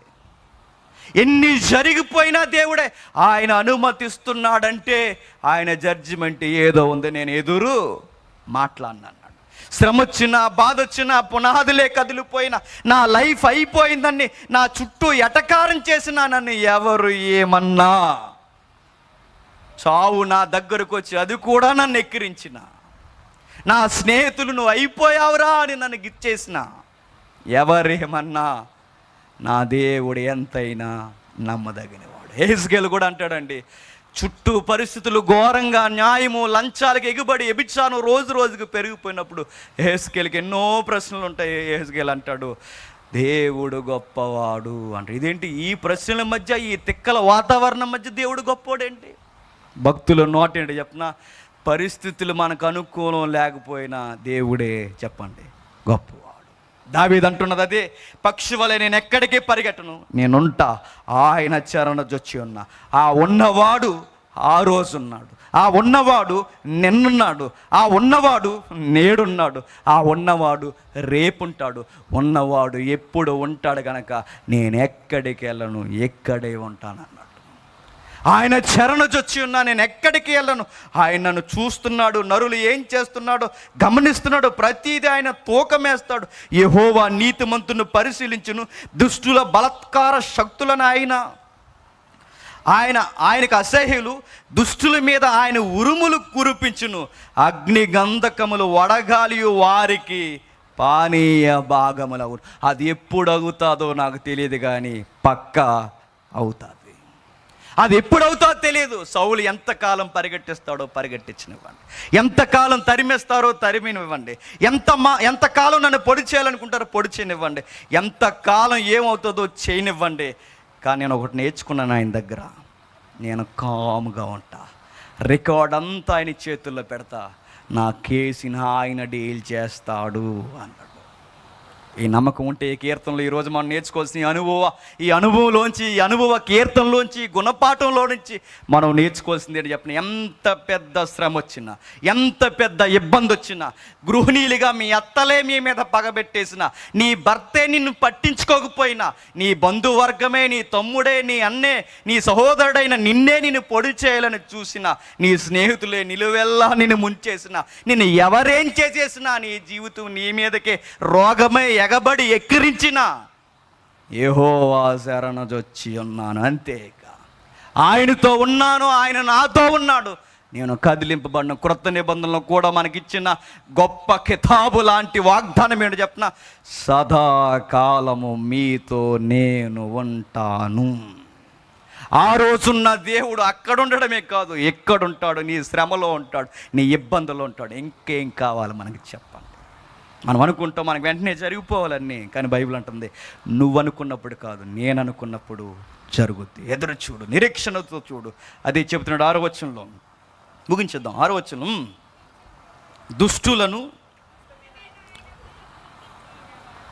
దుష్టుల మీద ఆయన ఉరులు గురిపించును, అగ్నిగంధకములు వడగాలియు వారికి పానీయ భాగమగును.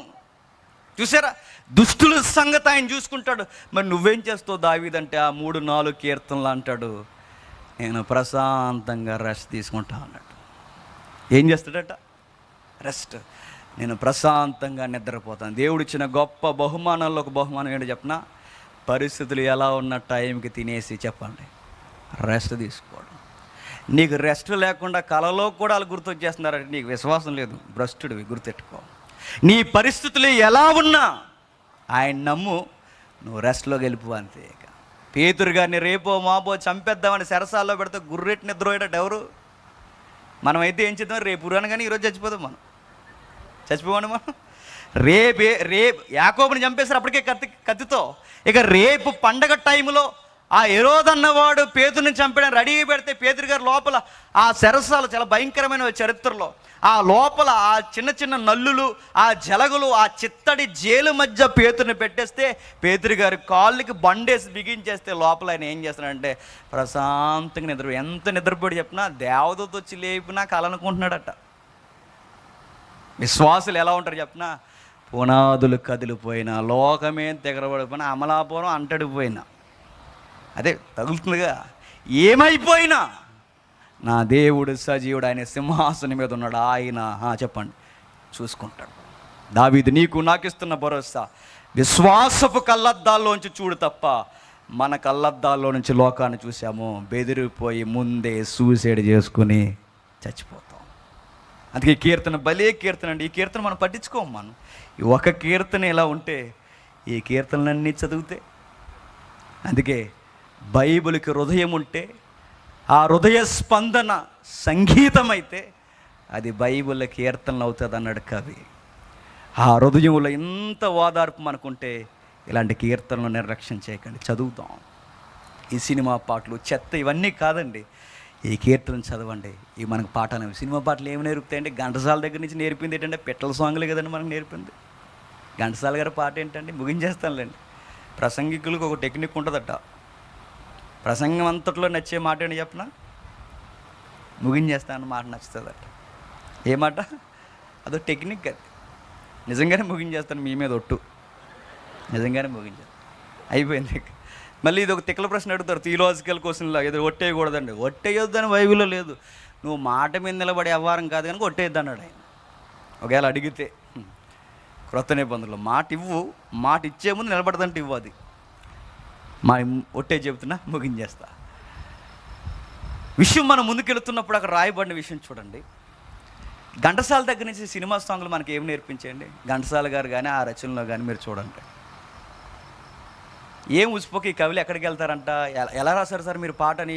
సీరియస్గా ఎలా నోసుల దగ్గర, అదే మూతుల దగ్గర మైకులు పెట్టేస్తే అలా సీరియస్గా మనకి ఇలా కూర్చుని ఆ టీవీ నైన్లో టీవీలో కూర్చుని ఇలా చైర్ మీద ఇలా తిరిగి సీరియస్గా మనం చెప్తున్నాం. మేము ఆ రోజుల్లో ఆ పాట ఎలా రాసామంటే, ఆ టైంలో మేము అలా వెళ్తున్నప్పుడు గోదావరి గట్టుకు వెళ్ళాం, గట్టు దగ్గర కూర్చున్నప్పుడు ఏమైంది సార్ అంటే, అలా చూస్తున్నాను, అలా చూస్తూ ఉండగా గోదావరి గొట్టు మీద చెప్పండి ఏం కనబడదు మీకు తెలుసు?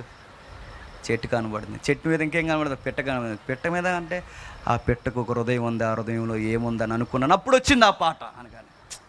సార్ వాటే రైటర్ సార్ మీరు అంటాం. మనకు రూపకలంకారం ఏంటి చెప్పనా? ఆ చెట్టు మీద ఉన్న పెట్ట కాదు, అది ఏ పెట్ట మనకు బాగా తెలుసు. ఆ రోజు నుంచి ఈ రోజు నుంచి ఈ కందిరీగల పెట్టల కోసం రాశారు తప్ప మన బతుకుల కోసం రాసినోడు ఎవడైనా ఉన్నాడా? రాయడం రాదు. ఈ లోకపు కవులు మనల్ని పాడు చేయడానికి తప్ప మనల్ని బాగు చేయడానికి కాదు. ఇదిగో ఇక్కడ యథార్థమైన ఆత్మపూర్ణమైన కవులు ఉన్నారు. ఇవి చదవండి, బాగుపడతారు. ఆ దొంగ పాటలు నమ్మకండి, పాడవుతారు. అక్కడ చెప్పే పాటలు ఎలా ఉంటాయి? గాల్లో తేలినట్టు. ఇది గాల్లో ఎవడ తేలుతాడండి? న్యూటన్ గ్రావిటీకి వ్యతిరేకం ఆ పాట.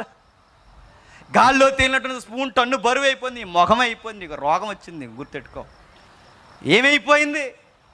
ఈ చెత్త లెసన్లన్నీ విన్నాంగా మారకముందు. నా చిన్నప్పుడు ఒక పాట ఉంటుందండి, అది నేను 8th క్లాస్ ఉన్నప్పుడు వచ్చింది. అది గర్ల్ ఫ్రెండ్స్ లేని లైఫ్ వేస్ట్రా, గర్ల్ ఫ్రెండ్ ఉంటే జీవితానికి బూస్ట్రా గడదు గుడ్డ పరస ఖాళీ. ఎవడు చెప్పాడు నీకు? ఎవడు చెప్పాడు? సోది ఇదంతా గుర్తెట్టుకోండి. మనకు భగవంతుడు ఉండాలి, భగవంతుడి జీవితంలో. ఆ భగవంతుడి జీవితంలో మనం తూగుతూ ఉండాలి, ఆనందిస్తూ ఉండాలంటే గుర్తుపెట్టుకోండి, బైబిల్ రచనలు చదవండి. పిల్లలారా, దేవుని కుమారులారా, నా తోటి వయస్కులారా, మీ అందరికి చెప్తున్నాను, బైబిల్ రచనలు చదవండి, మన జీవితాన్ని బాగు చేస్తుంది. దావీదు చూడండి, మనకి ఎంత ఇన్స్పిరేషన్గా ఉన్నాడో. చిన్నప్పటి నుంచి రాజు వరకు ఎలా ఎదిగాడో చూడండి. ఎనిమీస్ని కూడా ఎలా వ్యతిరేకించి ఎలా ఆన్సర్ చేస్తున్నాడు చూడండి. దావీదు చెప్పేశాడు, ఆయన ఉన్నాడు, సదాకాలం ఉన్నాడు. అయితే ఒక సూత్రం మనం నేర్చుకోవాలట. అదే దావీదు కీర్తన 116 చివరి వచ్చిన ఇది. దావీదు 116వ కీర్తన 116వ కీర్తన 5-6 వచనాలు. 116వ కీర్తన 5-6 వచనాలు. యెహోవా దయాళుడు, నీతిమంతులు, మన దేవుడు వాత్సల్యము గలవాడు, యెహోవా సాధువులను కాపాడును. సాధువులంటే స్వామీజీలు కాదు, సాధువులంటే అమాయకులు, సాధువులంటే గొడవలకి పోనివారు, సాధువులంటే నెమ్మదస్తులు, సాధువులంటే కామ్ గోయింగ్ పర్సనాలిటీ కలిగిన వాళ్ళు, సాధువులంటే ప్రతీది ఆయనకు అప్పగించేవారు. అంటే దేవుడు ఈ వాక్యంలో మనకేం చెప్తున్నాడు చెప్పనా? నీ జీవితంలో ఎన్ని బరువులు ఒడిదుడుకులున్నా నాకిచ్చే, మీ చింత యావత్తు చెప్పండి నా మీదై, నా చిత్తమేంటో తెలుసుకో, నీ జీవితంలోకి వస్తున్న ప్రతి కష్టాన్ని ఇరిసేసే బాధ్యత నాది. దావీదు రైటర్ రచనలో ఒక మాట ఏంటో తెలుసా? దుష్టుల పళ్ళు ఎరగొట్టువాడువు నీవే అంటాడు ఆయన. శత్రువుల దవడ ఎరగొట్టువాడువు నీవే. ఆయన ఎరగొడితే ఒక లెక్క, మనం ఎరగొడితే చెప్పండి చట్ట ప్రకారం ఒక లెక్క. అందుకే మనం వద్దు, మనం ఏమీ అనొద్దు. ఈ కీర్తన నీకు నాకు ధైర్యం. శత్రువు ఎవరైనా మీకు బ్రాకెట్ ఇస్తున్నాను, ఆ బ్రాకెట్లో మీ ఎనిమి ఎవరో మీరే ఫుల్ చేయండి. ఆ ఫుల్లింగ్ ఎలా అంటే ప్రేయర్ చేయండి. మీ శత్రువులు ఊరెళ్తారో లేకపోతే ఎక్కడికి వెళ్తారో ఆయన చూసుకుంటాడు. ఆ తర్వాత ఇష్టం. నా దేవుడు వాత్సల్యం గలవాడు, సజీవుడు, సింహాసనం మీద ఉన్నాడు. ఆయన సాధువుల విషయంలో చెప్పండి కలగజేసుకుంటాడు. అందుకే క్రొత్త నిబంధన తిమోతి కానీ ఆ పత్రికల్లో కానీ పేతురు పత్రికలు రాస్తున్నప్పుడు కానీ ఆయనను నీతిమంతుల మీద ఆయన కనుదృష్టి ఎప్పుడూ ఉందట. అమాయకులను ఆయన ఎప్పుడూ కాపాడుతూ ఉంటాడట. ఆధారం లేక పునాదులు కదిలిపోయిన వారు ఆయన వైపు చూస్తే ఆయన పట్టించుకుంటాడట. పట్టించుకున్నవాడు ఉన్నాడు, దావీదు కాలంలో సింహాసనం మీద ఉన్నాడు, ఈ రోజుకు ఉన్నాడు, రేపు ఉంటాడు, ఎప్పుడు ఉంటాడు. నీ దేవుడు దావీదుని కాపాడినవాడు నిన్ను నన్ను కాపాడునుగాక. మీ అందరినీ దేవుడు దీవించునుగాక. ఆమేన్.